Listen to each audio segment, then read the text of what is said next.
up the champagne, pop. It's my house, come on, turn it up. Hear a knock on the door and the night begins. 'Cause we've done this before, so you come on in. Make yourself at my home, tell me where you've been.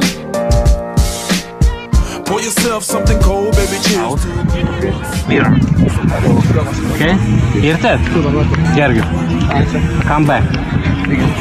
Okay? And Superman right. Welcome to my house, baby, take control now. We can't even slow down. We don't have to go a while. Welcome to my house, play that music too loud. Gyulabával beszélünk, Miskolc Steelers alelnökével. Milyen érzés volt a mai mérkőzést végignézni, Gyulabá? Hány szívinfarktus volt? Hát örülök, hogy túléltem. Volt egy pillanat a mérkőzésnek, amikor azt hittem, hogy az elment. És kicsit sajnálom az Eger csapatát, mert én mindig jó volt velük játszani.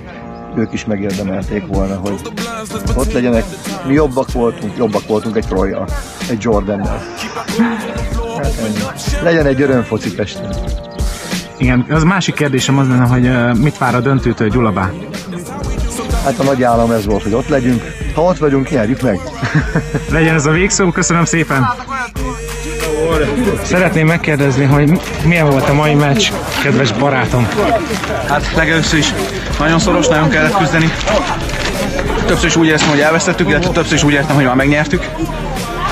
Aztán a végén csak igazunk lett és bejött, hogy megnyertük. Mindent megtettünk érte, a végére összetettünk magunkat. Jó blokkok, jó passz, jó elkapás is. És sírtam, mint egy kislány! Milyen érzés volt életed első touchdownját elkapni HFL mérkőzésen? Hát remek érzés, nem tudom elmondani, igazából még feldolgozhatatlan számomra. És milyen érzés az, hogy nem neked dobták, de te kaptad el? Ez külön jó.